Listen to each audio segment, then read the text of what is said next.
Hello everyone, स्वागत है आप सभी का विज्ञान वृक्ष के ऑनलाइन प्लेटफॉर्म पर। आज मैं आपके साथ डिस्कस करने वाला हूं कि जो आपकी क्लेडन बुक है, यहाँ से हम किन टॉपिक्स को यहाँ पे किस ऑर्डर में यहाँ पे कंप्लीट कर सकते हैं। कौन कौन से आपके टॉपिक्स हैं जो हमें क्लेडन बुक से करने चाहिए और कौन से टॉपिक हैं जो हमें क्लेडन से डिच करके अपने नोट्स पे यहाँ पे फोकस करना चाहिए। तो एक बार मैं आपको बता देता हूँ कि इस वीडियो में मैं आपके साथ क्या क्या चीजें डिस्कस करने वाला हूँ। एक तो यहाँ पे एक जो प्रॉपर ऑर्डर होता है चैप्टर्स का, कई चैप्टर आपको इस तरीके से मिलेंगे कि पहला चैप्टर है, उसके बाद 10वां चैप्टर है। तो आपको पता नहीं है कि यहाँ पे कौन किस चैप्टर के बाद हमें कौन सा चैप्टर यहाँ पे पढ़ना चाहिए अगर आप किसी पर्टिकुलर टॉपिक को यहाँ पे स्टार्ट कर रहे हो। तो सबसे पहले मैं आपके साथ वो क्रोनोलॉजी यहाँ पे डिस्कस करूंगा। उसके बाद हम देखेंगे कि हमें कौन सी, मतलब ये अपना सबसे इंपॉर्टेंट है यहाँ पे कि कौन से टॉपिक हमें नोट्स से कंप्लीट करने हैं और किन टॉपिक्स के लिए हमें यहाँ पे बुक की जरूरत पड़ने वाली है। उसके बाद हम यहाँ पे इंपॉर्टेंट चैप्टर्स पे हाईलाइट करेंगे और लास्ट में हम देखेंगे कि गेट और नेट में यहाँ पे कौन से चैप्टर ऐसे हैं जहां से डायरेक्ट क्वेश्चन देखे आते हैं। वैसे आपके मतलब क्वेश्चन ना सारे ही, मतलब किसी भी चैप्टर से आ सकता है, मैं ये नहीं बोल रहा हूँ, लेकिन कुछ एक चैप्टर है जहां से पर्टिकुलरली क्वेश्चन देखे जाते हैं। ठीक है, अब ध्यान से देखिए भाई, आपका जो पहला टॉपिक यहाँ पे होता है ऑर्गेनिक केमिस्ट्री में, वो है जीओसी और स्टीरियो केमिस्ट्री का। और इन दोनों ही टॉपिक के लिए आपको यहाँ पे क्लेडन को रेफर नहीं करना है, क्योंकि मतलब देखिए इस टॉपिक के लिए ना पर्टिकुलरली जीओसी के लिए यहाँ पे चैप्टर दिया हुआ है क्लेडन में। यहाँ पे एक चैप्टर 7 है डी लोकेलाइजेशन एंड कॉन्जुगेशन का, और एक चैप्टर 12 है जिसका नाम चैप्टर 13 है जिसका नाम है पीके एसिडिटी एंड बेसिसिटी। लेकिन अगर आप सिर्फ इतना करोगे ना तो आपके ज्ञान में तो यहाँ पे वृद्धि होगी, लेकिन आप उस ज्ञान को मतलब आगे क्वेश्चन सॉल्विंग में उतना मतलब बढ़िया तरीके से नहीं लगा पाओगे। इसलिए यहाँ पे आपको सिर्फ और सिर्फ इन दो टॉपिक्स के लिए यहाँ पे नोट्स को फॉलो करना है, नोट्स को यहाँ पे फॉलो करना है। अगर आप चाहे तो उसके बाद क्वेश्चन प्रैक्टिस के लिए विज्ञान वृक्ष के यूट्यूब चैनल को यहाँ पे फॉलो कर सकते हो। ठीक है, लेकिन प्राइमरी यहाँ पे जो आपका एम होना चाहिए वो होना चाहिए यहाँ पे कि आप यहाँ पे नोट्स को फॉलो कीजिए। उसके बाद आपको यहाँ पे इंटरमीडिएट की ओर को आना चाहिए। वैसे जो हम यहाँ पे क्रोनोलॉजी बताते हैं वो क्या है भाई, यहाँ पे इन दो टॉपिक्स के बाद रिएक्शन मैकेनिज्म बताते हैं। लेकिन यहाँ पे इंटरमीडिएट बोलने का मतलब एक रीजन ये है ना, ये इंटरमीडिएट वाला टॉपिक क्लेडन बुक में इतने ब्यूटीफुल तरीके से समझाया हुआ है, इतना इजी वे में समझाया हुआ है कि आपका यहाँ पे बहुत बढ़िया बैकग्राउंड, बहुत बढ़िया यहाँ पे मतलब आप फाउंडेशन अपनी बना सकते हो इंटरमीडिएट के लिए, जिसमें आपका चैप्टर 37 और 38 आपका कार्बोकैटायन और रीअरेंजमेंट के लिए क्या है भाई, बेस्ट चैप्टर है। बिल्कुल स्मॉल से मतलब बेसिक से लेके जाएगा एडवांस तक, जिसमें आपका नेबरिंग ग्रुप पार्टिसिपेशन, रीअरेंजमेंट और उसके अलावा लास्ट में फ्रेगमेंटेशन, और उसके अलावा इनके जो स्टीरियो इलेक्ट्रॉनिक इफेक्ट होते हैं वो भी यहाँ पे आपको एक्सप्लेन किए जाएंगे। ठीक है, कि कब आपका जब मतलब सपोज कीजिए रीअरेंजमेंट हुआ तो वहां पे कि आपका स्टीरियो में चेंज क्या होगा। ठीक है, आपका रिटेंशन होगा, इन्वर्जन होगा, वो सारी चीजें यहाँ पे बहुत बढ़िया तरीके से एक्सप्लेन की है। अगेन रेडिकल की रिएक्शन सीएसआईआर नेट में बिल्कुल जम जम के पूछी जाती है, अगर आप कोई सा भी एग्जाम देख लीजिए, और इतना टफ क्वेश्चन आता है। लेकिन अगर आप यहाँ पे देखोगे ना, इसमें बहुत बढ़िया तरीके से आपको इलेक्ट्रॉन डेफिशिएंट रेडिकल्स और इलेक्ट्रॉन रिच रेडिकल्स को एमओटी के थ्रू समझाया हुआ है। अगर आप एक बार वो चीज समझ जाओगे तो अल्कीन पे किस तरीके से, किस रेट से अटैक करेंगे, कौन से रेडिकल ज्यादा रिएक्टिव होंगे, कौन से लेस रिएक्टिव होंगे, वो चीज आप यहाँ पे बहुत बढ़िया तरीके से समझ सकते हो। और लास्ट में आपका यहाँ पे चैप्टर 40 आपको फॉलो करना है, जो आपका यहाँ पे कार्बीन्स की रिएक्शन और उनको उनकी सिंथेसिस के तरीके यहाँ पे बताता है। Again one of the best chapter है, तो आप इसको इस तरीके से यहाँ पे फॉलो कर सकते हो। और ये आपका क्या है भाई, यहाँ पे बेसिक पूरा क्लियर कर देगा इंटरमीडिएट का। उसके बाद आपको यहाँ पे रिएक्शन मैकेनिज्म की ओर आना है। अगेन रिएक्शन मैकेनिज्म में सबसे पहले तो आपको अपने नोट्स यहाँ पे फॉलो करने, क्योंकि जब आप एक बार बैकग्राउंड बना लोगे ना, उसके बाद आप इस बुक को बहुत इजी और बहुत फास्ट तरीके से यहाँ पे कवर कर पाओगे।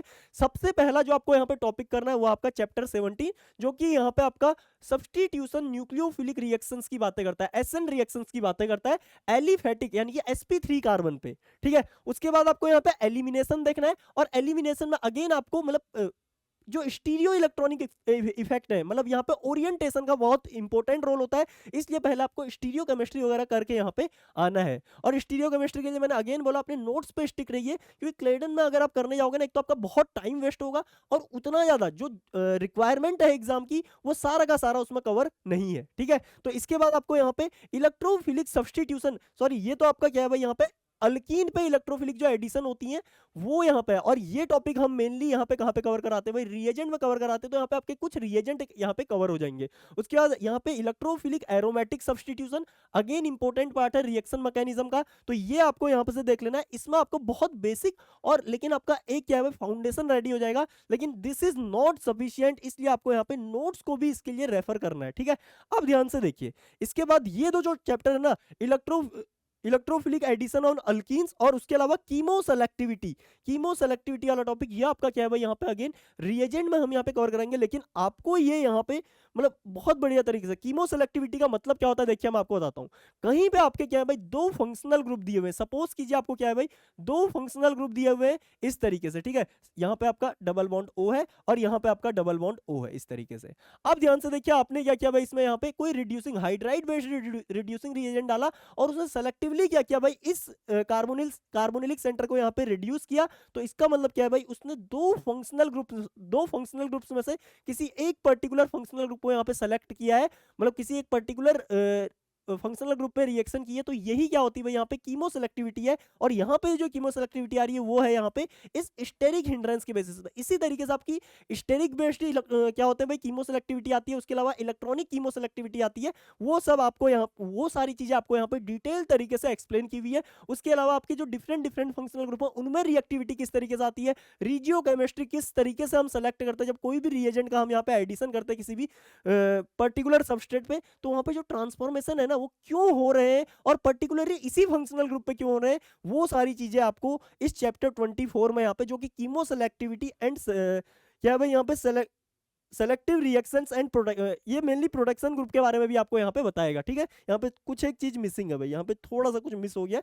लेकिन ये आप देख लीजिएगा। उसके बाद आपको यहाँ पे देखिए कार्बोनिल केमिस्ट्री की ओर को बढ़ना है। देखिए कार्बोनिल केमिस्ट्री ना वैसा आपका यहाँ पे सिलेबस में रहता नहीं है, ठीक है, सिलेबस में नहीं रहता है। यहाँ पे आपको ये थोड़ा सा आपका जीओसी टाइप का पार्ट रहेगा, लेकिन अगेन इंपॉर्टेंट है क्योंकि जो आपका चैप्टर 6 है ना यहाँ पे आपके साथ बहुत सारी चीजें, बहुत बेसिक चीजें जो हमने पढ़ी नहीं होती है, जैसे बुर्गी डुनाइट ट्रेजेक्ट्री होती है जिसके बेसिस पे हम आगे अलग अलग मॉडल पढ़ते हैं। जैसे आप सीप्लेक्स मॉडल पढ़ते हो या आपका जैसे साइक्लोहेक्सेन वाला मॉडल होता है। देखिए इस तरीके से इसमें हम क्या करते हैं भाई यहाँ पे इस तरीके से अटैक करा रहे हैं और यहाँ पे इस तरीके से अटैक करा रहे हैं।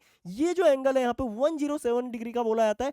ऐसा क्यों होता है ये बेसिक टर्म आपको कहां से पता चलेंगी भाई, इस चैप्टर 6 से पता चलेंगी। और अगेन देखिए ये चीजें पता होना यहाँ पे बहुत इंपॉर्टेंट हो जाता है क्योंकि आगे आपको यहाँ पे पीएचडी इंटरव्यूज में भी क्या होना है भाई, यहाँ पे मतलब अपना पार्टिसिपेट करना है, ठीक है, अपना कैंडिडेचर वहां पे आपको शो करना है। तो उसके लिए आपको यहाँ पे बेसिक अगर केमिस्ट्री क्लियर करनी है तो उसके लिए आपको कार्बोनिल केमिस्ट्री इतनी इंपॉर्टेंट क्यों होती है क्योंकि यहाँ पे कार्बोनिल से आप बहुत सारे फंक्शनल ग्रुप ट्रांसफॉर्मेशन कर सकते हो। तो एक की सिंथोन्स की तरह भी काम करते हैं कई बार कि आपको एक पर्टिकुलर सिंथेटिक इंटरमीडिएट से बहुत सारे ट्रांसफॉर्मेशन देते हैं, बहुत वैरायटी ऑफ रिएक्शंस हो करते हैं, इसलिए यहाँ पे बहुत इंपॉर्टेंट है। इसलिए पर्टिकुलर इस टॉपिक का यहाँ पे मैं बेसिक आपके सामने लेके आया हूँ। उसके बाद देखिए मैं न्यूक्लियोफिलिक एडिशन, ये मतलब एक काफी कॉमन टॉपिक है। आप मतलब देखिए जो जितने भी आपके ऑर्गेनोमेट्रिक रिएजेंट है वो क्या करते हैं कार्बोनिलिक सेंटर पर अटैक करते हैं। उसके अलावा जो आपके न्यूक्लियोफिलिक रिएजेंट है वो क्या करते हैं कार्बोनिलिक सेंटर पर अटैक करते हैं। तो ये चैप्टर आप बहुत इजीली कर सकते हो, इसमें आपको ज्यादा टाइम इन्वेस्ट नहीं करना पड़ेगा, आप एक दिन में इसे पूरा कवर कर सकते हो। 14th चैप्टर अगेन आपका इंपॉर्टेंट है, यहाँ पे आपको थोड़ा बहुत मतलब ऑक्सीजन को रिमूवल मतलब डीऑक्सीजनेशन की रिएक्शन देखने को मिलेंगी, उसके अलावा अमोनिया डेरिवेटिव्स की रिएक्शन देखने को मिलेंगी जो आगे अगेन आपको हेल्प करेगा। ये आपका यहाँ पे क्या था फाउंडेशन रेडी करता है कार्बोनिल्स का, और उसके बाद आपका यहाँ पे कार्बन आयन यानी कि इनोलेट केमिस्ट्री स्टार्ट होती है जो बहुत इंपॉर्टेंट है आपके नेट एग्जाम के पर्सपेक्टिव से। अब यहाँ पे देखिए ये मैंने चैप्टर्स की नंबरिंग लिखी है। चैप्टर 21 के बाद आपको चैप्टर 26 पे आना है, फिर 27 पे आना है, 28 पे आना है, 29 पे आना है। कई लोग क्या करते हैं देखिए 21 पढ़ा उसके बाद उन्हें पता नहीं होता है कि यहाँ पे इसके बाद कौन सा चैप्टर हमें पढ़ना है भाई 26 पढ़ना है। क्यों? क्योंकि यहाँ पे आपको इनोलेट्स के फॉर्मेशन और उनकी रिएक्टिविटीज के बारे में बताया जाता है, लेकिन जो उनकी प्रॉपर रिएक्शन है जैसे अल्डोल रिएक्शन है या अल्काइलेशन ऑफ इनोलेट्स है वो आपको कहाँ पे पता लगेगा, चैप्टर 26 और 27 में पता लगेगा। उसके बाद जैसे हम क्या पढ़ते हैं भाई असाइलेशन पढ़ते हैं मेनली ऑक्सीजन सेंटर का, यहाँ पे आपको असाइलेशन कार्बन सेंटर का पढ़ने को मिलेगा जो अगेन आपकी क्या होती है यहाँ पे क्लेजन कंडेंसेशन है, डाइकमैन कंडेंसेशन है, उसका आपको वृहद ज्ञान मिलेगा यहाँ पे चैप्टर 28 में। और उसके बाद लास्ट में आपको माइकल एडिशन या कॉन्जुगेट एडिशन जो आपके अल्फा बीटा अनसैचुरेटेड कार्बोनिल्स होते हैं और वहां से जनरेट होने वाली एक बहुत इंपॉर्टेंट रिएक्शन जिसे हम क्या बोलते हैं भाई यहाँ पे रॉबिन्सन एनुलेशन बोलते हैं, या उसके अलावा जो आपकी फर्दर रिएक्शंस होती हैं वो आपको यहाँ पे 29th चैप्टर जो कि यहाँ पे कॉन्जुगेट एडिशन ऑफ इनोलेट के नाम से है उसमें यहाँ पे देखने को मिलेगा। तो ये जो आपका टॉपिक है ना ये कंप्लीट नेम रिएक्शन को यहाँ पे आपका कवर कर लेगा। कुछ एक छोटी मोटी नेम रिएक्शन आपकी रह जाएंगी यहाँ पे, वो आप कहीं से भी देख सकते हो। मतलब ये आपका अगेन क्या देखिए कोई भी बुक आपका मतलब ना सिलेबस पूरा कवर नहीं करेगी, ये चीज आपको मान के चलनी है। कोई भी बुक आपका कंप्लीट सिलेबस यहाँ पे कवर नहीं कर सकती है, कुछ ना कुछ कहीं ना कहीं छूट ही जाता है, ठीक है। यहाँ लेकिन ये आपका क्या है भाई, पूरा फंडामेंटल क्लियर कर देगा कि इनोलेट फॉर्म क्यों होते हैं, अगर फॉर्म होते हैं तो मतलब उनमें अटैक किस साइड से कराना है। जैसा आपका साइक्लोहेक्सिनोन का यहाँ पे क्या होता है भाई, इनोलेट फॉर्म होता है तो उसमें हमेशा एक्सियल सेलेक्टिविटी, एक्सियल साइड से अटैक देखने को मिलते हैं। वो सारी चीजें आपको यहाँ पे पता चलेंगी।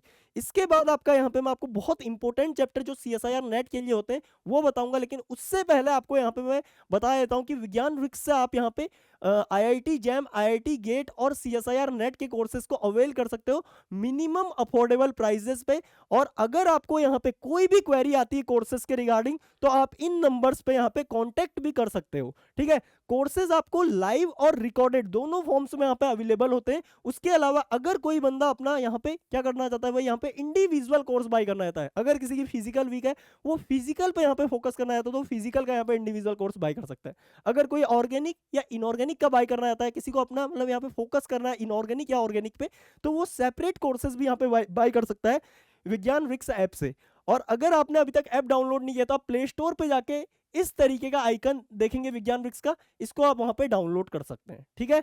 अब बढ़ते हैं आगे की ओर। अब जो मैं टॉपिक आपके साथ डिस्कस करने वाला हूं ना, ये टॉपिक जनरली डिस्कस मतलब बोले जाते नहीं है, लेकिन इनसे क्वेश्चन क्या है भाई, लगातार पूछा जाता है, ठीक है। इनसे क्वेश्चन नेट गेट में आपका डायरेक्ट देखने को मिलेगा और बहुत क्वेश्चन देखने को मिलेंगे। जैसे कि यहाँ पे देखिए सबसे पहले controlling the geometry of double bond chapter 31। यहाँ पे आपके साथ मेनली विटिग रिएक्शन, पीटरसन ओलिफिनेशन, इनकी बहुत सारी और ऐसी जूलिया ओलिफिनेशन, इस तरीके की जो रिएक्शन है जहां पे डबल बॉन्ड आपका फॉर्म होता है और उनकी ज्योमेट्रीज कैसे कंट्रोल होती है, ये बहुत इंपॉर्टेंट होता है। क्योंकि इसी तरीके के क्वेश्चन आपके क्या करते हैं भाई, डाउट क्रिएट करते हैं कि आपका ई यहाँ पे अल्कीन बनेगी या जेड अल्कीन बनेगी। तो ये यहाँ पे अगर आपको इस तरीके के फंडे क्लियर करने हैं तो इसके लिए आप यहाँ पे चैप्टर 31 की ओर जा सकते हो क्लेडन बुक के, ठीक है। उसके अलावा ये दो जो चैप्टर है, डाया स्टीरियो सेलेक्टिविटी इन एसाइक्लिक कंपाउंड और साइक्लिक कंपाउंड, वो आपको चैप्टर 34 से पता चलेगा। और यहाँ पे आपका अगेन देखिए भाई, यहाँ पे बहुत सारी चीजें डिस्कस की हुई हैं, जैसे कि मोस्ट इंपोर्टेंट आप क्या पढ़ते हो, हाउक मॉडल पढ़ते हो, वो आपको यहाँ पे दिया हुआ है। उसके अलावा फैल्किन आयन मॉडल, वो सारी की सारी डिटेलिंग आपको इस डाया स्टीरियो सेलेक्टिविटी वाले चैप्टर में दिया हुआ है। और इन पे ना जनरली लोग फोकस नहीं करते हैं, ठीक है। अब ध्यान से देखिए, मैं आपको बताता हूं एक क्वेश्चन यहाँ पे इसी बार CSIR नेट में बर्च रिडक्शन का आया हुआ था। वो क्वेश्चन आपका ज्यूपिल बुक में भी है, लेकिन उसको बहुत बढ़िया तरीके से एक्सप्लेन किया हुआ है क्लेडन बुक में। और उसके अलावा वहां पे क्या क्या पॉसिबिलिटी हो सकती है, मिथाइल की जगह पर हाइड्रोजन आएगा तो वहां पे क्या प्रोडक्ट बनेगा। इसलिए मतलब क्लेडन बुक क्या करती है ना, आपका बहुत बेसिक से चलते हुए और बहुत एडवांस तक का जो टॉपिक स्टार्ट करेगी उसे कंप्लीट करके देगी, ठीक है। ऐसा नहीं कि कोई एक एग्जांपल दिया है और वहीं पे सारा चीज आपका कंक्लूड कर देगी, ऐसा नहीं है। बहुत बेसिक से चलेगी और एडवांस तक आपको यहाँ पे एक्सप्लेन करते चलती है, इसलिए one of the best book है ऑर्गेनिक केमिस्ट्री की। इसके अलावा देखिए साइक्लिक कंपाउंड्स में आपकी जो स्टीरियो केमिस्ट्री के रिलेटेड जो भी है, मतलब जहाँ पे स्टीरियो केमिस्ट्री का आप मोशन में देखते हो ना, जो जनरली हम रिएक्शन मैकेनिज्म में कर लेते हैं, जिसे हम जनरली डायनेमिक स्टीरियो के नाम से भी बोलते हैं, उसके लिए ये दो जो चैप्टर आपके 33 और 34, ये यहाँ पे बहुत इंपॉर्टेंट है। और इनसे अगेन आपको मतलब अगर आपके पास बहुत कम टाइम भी बचता है ना, अगर आप लास्ट टाइम पे भी इस वीडियो को देख रहे हो तो आपको ये दो चैप्टर्स के यहाँ पे क्वेश्चन एटलीस्ट देख के जाने हैं भाई, ठीक है। डायरेक्ट एग्जाम में पूछे जाते हैं। और इसके बाद आपका एक एडवांस चैप्टर देखने को मिलते हैं, जो कि एडवांस रिएजेंट के चैप्टर में यहाँ पे कार्बन कार्बन बॉन्ड फॉर्मेशन की बातें होती हैं, ऑर्गेनोमेट्रिक केमिस्ट्री की बात है, ऑर्गेनो मतलब जो आपकी ऑर्गेनोमेट्रिक केमिस्ट्री हो, ऑर्गेनिक सिंथेसिस में आप कैसे कॉन्ट्रीब्यूट करती है। जैसे कि अगर आपको कपलिंग रिएक्शन पढ़नी है, पैलेडियम कैटलाइज्ड कपलिंग रिएक्शन, तो आप 48 चैप्टर की ओर जा सकते हो। अगर आपको यहाँ पे जैसे आपकी सिलिकॉन केमिस्ट्री है या टिन केमिस्ट्री है, बीटा सिलिकॉन इफेक्ट है, अल्फा सिलिकॉन इफेक्ट है, वो सारे के सारे फिनोमिना पढ़ने हैं, तो आप यहाँ पे 47 चैप्टर की ओर जा सकते हो। Again this is very important, यहाँ से क्वेश्चन पूछा ही पूछा जाता है, ठीक है। क्योंकि आप मतलब काफी एक मतलब MSc करके नेट का एग्जाम देने आ रहे हो, गेट का एग्जाम देने आ रहे हो, तो ये उस स्टेज पे आके उतना एडवांस रहता नहीं, तो आपको इनका मतलब यहाँ पे इतना ज्ञान होना चाहिए कि आप बहुत इजीली वहां पे क्वेश्चंस को कर सको, ठीक है। उसके बाद देखिए भाई मेन ग्रुप में भी जो आपका सल्फर है ना, यहाँ पे सल्फर के जो कंपाउंड्स हैं, ठीक है, सल्फर मतलब ऑर्गेनोमेटलिक कंपाउंड है जो सल्फर के, वो इंपॉर्टेंट है, जिसमें आपके जैसे येलाइट्स आ जाती हैं, या कई बार क्या होता है भाई कंपटीशन हो जाता है। देखिए इस तरीके से, इस तरीके के आपके कंपाउंड होते हैं आर, यहाँ पे आपका आर, और इसके पास क्या होता है, यहाँ पे एक लोन पेयर होता है। तो इस ऑक्सीजन से अटैक कराएं न्यूक्लियोफाइल की तरह, या इस सल्फर से अटैक कराएं, इस तरीके के जो डाउट है ना, वो आपको इस चैप्टर में यहाँ पे जाके बहुत इजीली आपके क्लियर हो जाएंगे। उसके अलावा सल्फर हेलाइड से आपको साइक्लोप्रोपेनेशन करानी है या कोरेचेकोसी इपॉक्सीडेशन करानी है, उस तरीके के डाउट भी आप इस चैप्टर से यहाँ पे क्लियर कर सकते हो। 9th चैप्टर आपका बहुत बेसिक है, यहाँ पे आपके साथ ग्रिग्नार्ड रिएजेंट, गिलमेंस रिएजेंट, उसके अलावा ऑर्गेनो जो आपके क्या रहते हैं भाई, सीरियम्स रहते हैं। इतना यहाँ पे डिटेल मतलब इतनी इतनी चीजें आपको यहाँ पे डिटेल में दी हुई हैं, तो ये तो आपका जैम के लिए भी इंपॉर्टेंट है, नेट गेट के लिए भी इंपॉर्टेंट है। लेकिन ये जो 3 टॉपिक हैं आपके यहाँ पे, ये सिर्फ और सिर्फ आपके नेट और गेट के लिए इंपॉर्टेंट है। इन पे आपको यहाँ पे स्पेशली इंफसाइज करना है। इनसे बहुत क्वेश्चन पूछे जाते हैं, क्रोटाइलेशन रिएक्शन, ये सारी चीजें क्या है भाई, इस टॉपिक से पूछी जाती है। उसके अलावा ट्रांजिशन स्टेट कैसी बनेगी, ये सारी चीजें भी आपको यहाँ पे देखने को मिलेंगी। उसके अलावा देखिए एक टॉपिक आपका रहता है एसिमेट्रिक सिंथेसिस का। अगर आपके पास टाइम बचता है तो आप इसका 45th चैप्टर पढ़ सकते हो। वहां पे अगेन आपको मॉडल सिस्टम याद करने होते हैं कि आर लार्ज लेफ्ट में रखो, आर लार्ज राइट में रखो, और हाइड्राइट का अटैक फ्रंट से कराओ। तो वो याद करने वाली चीजें अगर आप समझना चाहते हो तो उसमें बहुत टाइम लगता है कि किस तरीके की ट्रांजिशन स्टेट बनेगी, तो इसलिए मैंने उस चैप्टर को यहाँ पे इंक्लूड नहीं किया है। उसके अलावा आपके बचे हुए जो 3 टॉपिक हैं, देखिए ये जो 3 टॉपिक है, पेरिसाइक्लिक, हेटेरोसाइक्लिक और बायोमोलिक्यूल्स, इनमें आपको मतलब ज्यादा टाइम इन्वेस्ट नहीं करना। इनके लिए आपको सिर्फ और सिर्फ नोट्स को रेफर करना है, क्योंकि देखिए एक तो बुक में जितना दिया हुआ है ना, उतना सफिशियंट नहीं है, उतना सफिशियंट नहीं है। आपका बेसिक क्लियर हो जाएगा लेकिन बहुत टाइम लगेगा। इसलिए आपको क्या करना है भाई, इन 3 टॉपिक्स के लिए यहाँ पे नोट्स की ओर जाना है, नोट्स की ओर जाना है। वरना अगर आप चैप्टर पढ़ना चाहते हो तो 34, 35 और 36 यहाँ पे पेरिसाइक्लिक रिएक्शन को कैरी करता है। लेकिन अगेन यहाँ पे आपको फोटोकेमिस्ट्री का कोई जिक्र नहीं मिलेगा। इसलिए मैं क्या बोलता हूँ भाई, इन टॉपिक्स के लिए आपको नोट्स की ओर जाना है। हेटेरोसाइक्लिक के लिए अगेन यहाँ पे मतलब